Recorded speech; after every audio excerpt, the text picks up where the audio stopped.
नमस्कार, मैं रईस सिद्दीकी। विकास प्रभा एक ऐसा कार्यक्रम है जिसमें हम विकास की बातें करते हैं।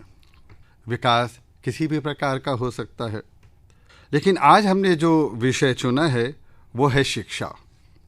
मध्य प्रदेश राज्य में शिक्षा का कितना विस्तार हुआ है, कितना काम हुआ है, क्या काम हो रहा है, ये सब जानने के लिए हमने श्री दीपक जोशी को अपने स्टूडियो में आमंत्रित किया है। श्री दीपक जोशी मध्य प्रदेश सरकार में राज्य शिक्षा मंत्री हैं। जाहिर है कि शिक्षा मंत्री हैं तो शिक्षा के बारे में बहुत कुछ हमें इनसे जानकारी प्राप्त होगी। सबसे पहले तो दीपक जोशी जी, हम आकाशवाणी की ओर से आपका स्वागत करते हैं और ये जानने की कोशिश करेंगे कि मध्य प्रदेश दूसरे राज्यों के मुकाबले में शिक्षा के क्षेत्र में किस तरह से विशिष्ट है, क्या ख़ास बात है शिक्षा नीति में, ये हमारे सुनने वालों को बताइए। सबसे पहले तो मैं आकाशवाणी को बहुत बहुत धन्यवाद देता हूं आपके माध्यम से, और साथ ही सभी श्रोताओं को अपना अभिवादन देता हूं। मध्य प्रदेश शिक्षा के क्षेत्र में वैसे तो देश का हमारा दिल कहते हैं, लेकिन मध्य प्रदेश दो दृष्टिकोण से, एक तो यहाँ सबसे ज़्यादा अनुसूचित जनजाति के भाई लोग निवास करते हैं, दूसरा हमारे यहाँ सबसे ज़्यादा वन क्षेत्र है। ऐसे दृष्टिकोण में माननीय मुख्यमंत्री जी के नेतृत्व में हमारा पहले उद्देश्य यह रहा कि हर बच्चे तक शिक्षा पहुंच जाए, और इस प्रयत्न को शुरू करने के लिए 2013 के सरकार के गठन के बाद माननीय मुख्यमंत्री के निर्देश के अनुरूप हमने उन बस्तियों में जहां शिक्षा नहीं पहुंची थी, खास करके वन क्षेत्रों में जहाँ बड़े बड़े नदी नाले आ जाते थे, या कहीं न कहीं हम देखें कि कुछ बस्तियों में जहाँ पढ़ाई से उनका जुड़ाव लगातार नहीं था, ऐसे दृष्टिकोण में 30 बच्चों पर जो प्राथमिक शाला स्थापित करने का संकल्प आरटीई के माध्यम से दिया गया था, उसे हमने लगभग पूरा किया। पूरा करने के बाद मध्य प्रदेश पहला राज्य है जिसने उन बच्चों को, जो वंचित समूह के बच्चे थे, खास करके हम ये कह सकते हैं कि घुमक्कड़ और घुमक्कड़ जाति, जो कहीं ना कहीं एक जगह टिक के रहकर काम नहीं करते, वो अपने बच्चों को अपने साथ अपने काम के साथ ले जाते हैं। दूसरा, वो बच्चे जो अनाथ हैं, जो कहीं ना कहीं प्लेटफॉर्म पे जाके भीख मांगते हैं, या कहीं बस स्टैंड पे खड़े हो गए, या चौराहे पे, ऐसे बच्चों को चिन्हित करके मध्य प्रदेश सरकार ने पहली बार इनके लिए आवासीय विद्यालयों की स्थापना की। प्रत्येक जिलों में हमने 100 सीटर, और जहाँ हमारे संभागीय केंद्र है वहाँ 250 सीटर हमने इन विद्यालयों की स्थापना करी। स्थापना के साथ ही इन बच्चों की पढ़ाई की अच्छी व्यवस्था और माहौल देने का प्रयत्न हमने किया, और उसका परिणाम काफ़ी सकारात्मक आया कि पहले तो बच्चे भग जाते थे, लेकिन आज ये बच्चे टिक गए और काफ़ी हद तक जो शिक्षा का संकल्प माननीय मुख्यमंत्री जी का, उससे जुड़कर आज शिक्षा के क्षेत्र में जुड़ गए। तो ऐसे दृष्टिकोण में हम कह सकते हैं मध्य प्रदेश संपूर्ण शिक्षा का जो दायित्व है, माननीय मुख्यमंत्री जी का कहना है सब पढ़े सब बढ़े, ये हमने पूरा किया। सिर्फ साक्षर मध्य प्रदेश नहीं, शिक्षित मध्य प्रदेश, इसके लिए हमारा प्रयत्न लगातार बढ़ता जा रहा। ऐसे दृष्टिकोण में मैं कह सकता हूँ कि मध्य प्रदेश का शिक्षा का क्षेत्र निरंतर उन्नति की ओर अग्रसर है। अब सवाल ये पैदा होता है कि ठीक है, आपने सब व्यवस्थाएं प्रदान करने की कोशिश की हैं, लेकिन कुछ लोग ऐसे होते हैं, कुछ माँ बाप ऐसे होते हैं कि उनके पास एक पैसा भी नहीं होता, वो अपना पेट भर लें यही बहुत मुश्किल होता है। लेकिन उनकी इच्छा होती है, ख्वाहिश होती है कि मेरे बच्चे पढ़ लिख जाएं। तो कोई ख़ास व्यवस्था आपने की ऐसे बच्चों के लिए जिसके अंदर किसी तरह का कोई भेदभाव ना हो, सिर्फ गरीबी पैमाना हो? मध्य प्रदेश सरकार ने तो एक अभिनव योजना की शुरुआत की। अभिनव योजना वैसे मैं कह सकता हूँ कि प्राइमरी स्कूल से लेकर हमारे यहाँ हायर एजुकेशन तक हमने बच्चों को निःशुल्क शिक्षा की व्यवस्था की है। उनको ड्रेस दी जाती है, अगर दूर जाते हैं तो साइकिल दी जाती है। लेकिन मध्य प्रदेश ने एक अनूठा कदम उठाया। अगर बच्चा हमारे यहाँ माध्यमिक शिक्षा मंडल से 75% अंक प्राप्त कर लेता है, या सीबीएसई बोर्ड में 85% अंक प्राप्त कर लेता है, तो माननीय मुख्यमंत्री जी इतने संवेदनशील हैं कि इन बच्चों के लिए लगातार कुछ कहने का प्रयत्न कर रहे थे। हमारे विभाग द्वारा एक अभिनव योजना शुरुआत की गई, मुख्यमंत्री मेधावी छात्र योजना। इसके तहत उन अभिभावकों को जो अपने बच्चों को आगे पढ़ाना चाहते हैं, या वो बच्चा जो टैलेंटेड है आगे पढ़ना चाहता है, अगर वो मेडिकल में जाना चाहता है, इंजीनियरिंग में जाना चाहता है, आईआईटी आईआईएम में जाना चाहता है, लेकिन वो सिर्फ अर्थाभाव के कारण, धन के कारण वहाँ तक नहीं पहुँच पाता, तो उन बच्चों की मदद के लिए माननीय मुख्यमंत्री जी ने इस अभिनव योजना की शुरुआत की। इस योजना में सबसे बड़ा कारण ये, जैसे माननीय मुख्यमंत्री जी का कहना है कि गरीबी या निर्धनता जाति समाज धर्म पे देखकर नहीं आती है, वो किसी के साथ भी जुड़ सकती है।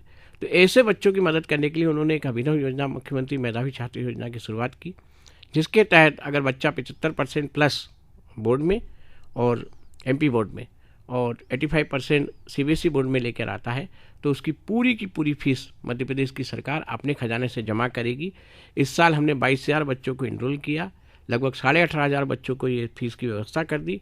आगामी सत्र में इसमें और भी कुछ सुधारात्मक कदम उठाकर हम मध्य प्रदेश के बच्चों को शिक्षा के क्षेत्र में यदि कहीं निर्धनता उनके आड़े आती तो उसको आड़े नहीं आने देंगे। कहा जाता है कि घर में अगर माँ पढ़ी लिखी है तो पूरा परिवार पढ़ा लिखा होता है, यानी लड़की का, माँ का, महिला का पढ़ा लिखा होना बहुत ज़रूरी है। तो लड़कियों के लिए क्या विशेष योजनाएं हैं? मध्य प्रदेश तो सरकार ने शायद पहला अभिनव योजना शुरुआत की थी। आपको याद होगा कि हमारे यहाँ अगर बेटी स्कूल जा रही है और उसको 1 किलोमीटर की दूरी है तो सबसे पहले साइकिल देने की व्यवस्था मध्य प्रदेश सरकार ने शुरू की थी। अच्छा। पहले कक्षा 5 से अगर उसका 6ठी का विद्यालय 1 किलोमीटर दूर है तो हम वो करते थे। बाद में देखा गया कि 8वीं से अगर उसका विद्यालय 9वीं का 1 किलोमीटर दूर है तो उसको दिया जा रहा है। लेकिन अब सरकार ने इसको शिथिल करके सभी बेटियों को, अब बेटों के साथ बेटियों को भी देने की व्यवस्था की है। इसके अलावा अगर उच्च शिक्षा के क्षेत्र में अगर वो जाना चाहती है तो गांव की बेटी योजना के तहत अगर वो कॉलेज जाती है तो उसे 5,000 रुपये की अतिरिक्त छात्रवृत्ति मध्य प्रदेश सरकार, जो छात्रवृत्ति मिलती है उस छात्रवृत्ति के अलावा अतिरिक्त देने का प्रयास भी कर रही है।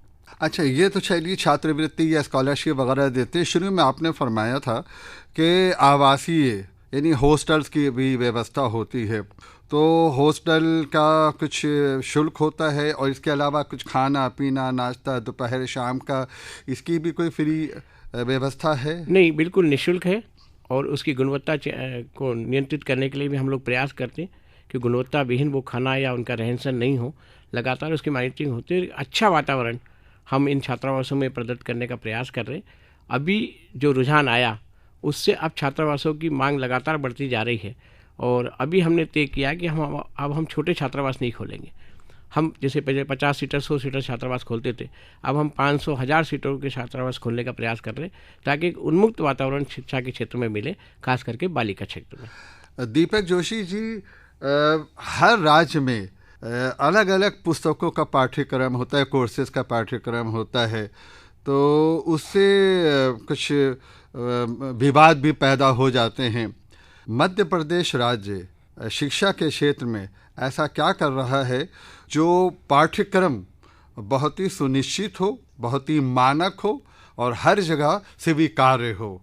नहीं, मध्य प्रदेश की माननीय मुख्यमंत्री जी की जो शिक्षा की गुणवत्ता पर हमारे ध्यान केंद्रित करने का जो निर्देश था, उसके तहत हमने सोचा कि हमारा मध्य प्रदेश का पाठ्यक्रम बच्चों को कहीं ना कहीं राष्ट्रीय स्तर पे आगे बढ़ने में अवरोध पैदा करता है। तो ऐसे दृष्टिकोण में हमने तय किया कि गणित, साइंस, सिविक्स और कॉमर्स, ये 4 सब्जेक्ट को हम एनसीईआरटी से लेंगे। और इस साल हमने कक्षा 1 से लेकर कक्षा 12वीं तक 10वीं बोर्ड और 12वीं बोर्ड होने के कारण इनको 2 को छोड़कर हमने सभी क्लासों में एनसीईआरटी का पाठ्यक्रम समाहित कर दिया। और इस साल से जो परीक्षाएं होगी वो एनसीईआरटी के पाठ्यक्रम पर आधारित होगी। अगले साल से हम 10वीं और 12वीं के पाठ्यक्रम को भी एनसीईआरटी से जोड़ लेंगे। इससे ये बच्चों को फायदा होगा कि वो राष्ट्रीय स्तर के पाठ्यक्रम को पढ़ने के साथ राष्ट्रीय स्तर की प्रतिभागी परीक्षाओं में कहीं न कहीं पिछड़े हुए नहीं लगेंगे, उनके समकक्ष माने जाएंगे। बिल्कुल सही फरमाया आपने। कहते हैं कि साइंस के बगैर प्रगति मुमकिन ही नहीं है, संभव नहीं है। तो साइंस के क्षेत्र में कोई खास कार्य के बच्चे जो हैं साइंस की तरफ जो है वो राग़िब हो, साइंस की तरफ जो है उनका रुचि बढ़े? नहीं, देखिए, साइंस के लिए बच्चों के लिए सबसे पहले तो हमारे यहाँ साइंस की टीचरों की कमी थी, उसको हम पूरा करने जा रहे हैं। दूसरे, उनके लिए जो लैब होना चाहिए, वो लैब की व्यवस्था के लिए इस बार पहली बार बजट में प्रावधान किया। साथ में इंस्पायर अवार्ड भी हमारे यहाँ एक होता है जिसमें हम बच्चों को स्कूल में मॉडल तैयार करवाते हैं, फिर डिस्ट्रिक्ट से डिवीज़न और डिवीज़न से एमपी स्टेट तक। अभी मुख्यमंत्री जी एक साइंस के बच्चों के साथ संभाषण कर रहे थे, तब उन्होंने कहा कि 500 करोड़ रुपए से एक फंड हम बनाएंगे जिससे इन बच्चों को कैसे नए सृजन करने के लिए आवश्यक साधनों को जुटाया जा सकता, इसका प्रयास मध्य प्रदेश सरकार करेगी। और एक मेरे ख्याल से ये शायद देश में पहला योजना होगी जिसके तहत बच्चों को साइंस के लिए नए नए आविष्कारों को करने के लिए सरकार सहयोग प्रदान करेगी। दीपक जोशी जी, आमतौर से ऐसा सुनने में आता है कि पुस्तकें उपलब्ध नहीं हो पाती हैं और बच्चों को बड़ी परेशानी होती है। इस संबंध में क्या व्यवस्था की गई है? नहीं, देखिए, हमारे यहाँ माध्यमिक शिक्षा मंडल बुक किताबों का प्रिंटिंग करता है और मेरे ख्याल से लगभग हमने समय पे किताबें उपलब्ध कराने का प्रयास किया। लेकिन अभी पारदर्शी शासन का जो माननीय प्रधानमंत्री जी का निर्णय हुआ डिजिटल इंडिया के माध्यम से, जिसमें समग्र से इनको जोड़ने का निर्देश दिया गया था, कुछ बच्चों की समग्र आईडी उपलब्ध नहीं होने के कारण वो बच्चे कहीं ना कहीं उस चीज़ से वंचित रह गए। लेकिन उनको भी हमने किसी न किसी प्रकार से किताबें उपलब्ध कराने का प्रयास किया है। लेकिन अगली बार से सारा डिजिटल हो जाएगा तो ये सब व्यवस्थाएं निर्धारित समय पर होगी। दीपक जोशी जी, ये तो बहुत अच्छा काम है कि हमारा पूरा देश और ख़ास तौर से मध्य प्रदेश राज्य साक्षर हो जाए और साक्षर के बाद शिक्षित हो जाए। लेकिन वास्तविकता ये है कि सिर्फ भाषाएं सीख लेना, इतिहास पढ़ लेना, समाजशास्त्र पढ़ लेना, साइंस पढ़ लेने से रोज़गार नहीं मिलता है। तो रोज़गार परक पाठ्यक्रम भी होने चाहिए और मेरे हिसाब से वो शुरू से ही अगर बच्चे के जहन में ये बात बैठ जाए या टीचर्स ये समझ लें कि किस बच्चे में किस तरह का झुकाव है किस कार्य के प्रति, और उसी तरह की स्किल डेवलपमेंट के अंतर्गत उसको सिखाया जाए तो शायद ज़्यादा फ़ायदा हो बच्चों को, क्योंकि रोज़गार ज़रूरी है। इस संबंध में क्या कार्य हो रहे हैं, हम आपसे जानना चाहेंगे। नहीं, देखिए, माननीय प्रधानमंत्री जी ने प्रधानमंत्री के साथ 2 नारे भारत को दिए थे जी। एक डिजिटल इंडिया और दूसरा स्किल इंडिया। स्किल इंडिया का सबसे बड़ा पार्ट हमारे पास है, क्योंकि मेरे पास ITI जैसे संस्थान है। हमारा प्रयास है कि विवेकानंद करियर गाइडेंस कोर्स हमारे यहाँ हाई स्कूल हायर सेकेंडरी में उपलब्ध होता है, जिसमें बच्चों को करियर के लिए कैसे गाइड किया जाए ये हमारा शिक्षक साथी करवाते हैं। लेकिन अब हमारा प्रयास है, माननीय मुख्यमंत्री जी के नेतृत्व में हमने बच्चों को एक अभिनव नारा भी दिया था कि रोजगार की पढ़ाई चलो ITI। हम इसलिए करने जा रहे हैं कि छोटे बच्चे जिनका मन बड़ा चंचल होता है और सीखने की प्रवृत्ति बहुत तेज होती है, तो ऐसे दृष्टिकोण में प्रारंभिक रूप से बच्चों को हम स्किल करने का प्रोग्राम ITI के माध्यम से करने जा रहे हैं। हमारे लगभग 228 ITI सरकारी हैं और लगभग 800 के ITI मध्य प्रदेश में प्राइवेट है, निजी तौर पर। इनकी क्वालिटी को नियंत्रित करने, क्योंकि ITI तो पास हो जाता बच्चा, लेकिन क्वालिटी के कारण कभी कभी वो पिछड़ा नजर आता है। इस साल हमने अभियान चलाकर ITI का निरीक्षण करवाया। निरीक्षण के बाद क्वालिटी को निर्धारित करने के लिए हमने प्रयास किए। मध्य प्रदेश सरकार के जो निर्धारित हमारे संचालित ITI हैं उनमें हमने मध्य प्रदेश की मांग के अनुरूप नए ट्रेड को सृजन भी किया है। तो ऐसे दृष्टिकोण में लगभग 1 से 1.25 लाख बच्चे जो ITI से निकलते हैं उनको सीधा प्लेसमेंट करने का हम काम करने जा रहे हैं। दूसरा, हमने रोजगार के क्षेत्र में या प्लेसमेंट के क्षेत्र में बढ़ावा देने के लिए मुख्यमंत्री कौशल्य संवर्धन योजना और बालिकाओं के लिए मुख्यमंत्री कौशल्य योजना, इसके माध्यम से लगभग 5 लाख बेटे बेटियों को हम कौशल से जोड़ेंगे। उनको 1 साल के अंदर बाकायदा ट्रेनिंग दी जाएगी और ट्रेनिंग देने के बाद उनको सर्टिफिकेट मिलेगा और सर्टिफिकेट के बाद हमारी कोशिश होगी लगभग 70% मतलब 3.5 लाख बच्चे बच्चियों को हम स्वरोजगार से या रोजगार से लगा दें मुख्यमंत्री की योजनाओं के माध्यम से। यहाँ एक प्रश्न और उठता है, जो गरीबी की सतह से नीचे लोग हैं उनके लिए बहुत महत्वपूर्ण है कि उनके बच्चे उनके घर के लिए कमा के कुछ लाएं, रोज़ी रोटी। वैसे तो आपने बताया कि साहब बच्चों को तालीम मुफ्त दी जा रही है, लेकिन इस सोच का आप क्या करेंगे कि बहुत से माता पिता जो गरीबी की सतह से नीचे हैं, जिनके लिए बच्चे वो एक रोज़गार का साधन है, कमाने का साधन है, वो चाहते हैं कि वो पढ़ें लिखें नहीं, किसी न किसी तरह से कमा के मेरे घर में लाएं और खाना पीना चलें, तो इसको कैसे मैनेज किया गया है, कैसे इसको सुव्यवस्थित किया गया है, कुछ इस पे योजना है? नहीं, देखिए, छोटे बच्चे से काम नहीं कराना वैसे तो श्रम कानून में ही निषेध है, लेकिन जैसा मैंने बताया कि ऐसे बच्चों के लिए हमने आवासीय विद्यालयों का चयन किया जिसमें उन बच्चों को हम पढ़ाई की व्यवस्था करते। अभिभावकों के लिए अतिरिक्त कोई व्यवस्था करने का प्रयास शासन द्वारा वर्तमान में तो जो निर्धारित हमारे कल्याणकारी योजना उसके तहत हम करते ही हैं, लेकिन आने वाले कल में जैसा हमने कहा कि हम बच्चों को सीधा कौशल से जोड़ रहे हैं और जब बच्चा कौशल से जोड़ेगा तो जैसे ही बालिग होगा वो कहीं ना कहीं मुख्यमंत्री स्वरोजगार योजना के माध्यम से या प्रधानमंत्री स्वरोजगार योजना के माध्यम से या अभी मुद्रा की जो योजना चली है जिसके माध्यम से 50,000 तक का लोन बच्चों को मिल जाता है, अगर वो करना चाहे तो सीधा वो काम करके अपने माँ बाप की सहयोगी के रूप में काम कर सकता है। देखिए, कुछ क्षेत्र ऐसे होते हैं कि दिखने में लगता है कि ये काम हमारा नहीं है, लेकिन मुझे लगता है कि किसी भी मंत्रालय को वो काम ले लेना चाहिए। जब हम बच्चों को सड़क पर भीख मांगते हुए देखते हैं या बहुत छोटे बच्चों को छोटी छोटी चीज़ें बेचते हुए देखते हैं, तो उस वक्त दिल रोता है और ये दिल चाहता है कि ये शिक्षा मंत्रालय कुछ ऐसी व्यवस्था करे, उन बच्चों को भी किसी न किसी तरह से स्कूल पहुंचा दे। आपको क्या लगता है, इसमें कुछ कार्य हो सकता है? नहीं, देखिए, मैंने तो कहा कि हमने तो बाकायदा स्कूल चलो अभियान को स्कूल चलो जन आंदोलन के रूप में परिवर्तित किया। एक टोल फ्री नंबर दिया था जिसमें स्वयं से संस्थाओं से अनुरोध किया कि वो अगर हमें सहयोग करना चाहे, ऐसे बच्चों को स्कूल तक पहुंचाना अगर चाहे तो हमारे से सीधा संपर्क करें, हम उन बच्चों की व्यवस्था करेंगे। मैंने पहले भी कहा कि 100 सीटर हमने छात्रावास खोले, उनमें उन बच्चों को रहने, ठहरने, खाने पीने की व्यवस्था हम पूरी उपलब्ध करा रहे। ऐसे दृष्टिकोण में इन बच्चों को ढूंढ कर शासन के हमारे शिक्षक साथी तो करते ही हैं, लेकिन स्वयंसेवी संगठन भी हमको मदद कर रहे हैं। इस मदद के माध्यम से हमारी पूरी कोशिश है कि इस तरह के बच्चे इस प्रकार के कार्य में संलिप्त नहीं हो, उनको कैसे इन कार्यों को से छुड़वा कर शिक्षा से जोड़ा जाए, इसका प्रयास हमारे द्वारा लगातार किया जा रहा है। तो इसका मतलब दीपक जोशी जी कि आपका मंत्रालय इस ओर ध्यान दे रहा है, इसमें हम सब की कोशिश होनी चाहिए कि हम इसमें सहायता करें। अब एक आखिरी प्रश्न, हमें अपने मंत्रालय की कुछ ऐसी योजनाओं के बारे में बताइए जिससे पता चले कि आप बच्चों के लिए, ख़ास तौर से 12वीं क्लास के बच्चों के लिए बहुत कुछ कर रहे हैं, बहुत कुछ करने वाले हैं। ये मेरा अंतिम प्रश्न है। देखिए, मध्य प्रदेश की हमारी सरकार आने के बाद लगभग 12 साल में हमने 40,000 शिक्षकों की भर्ती की।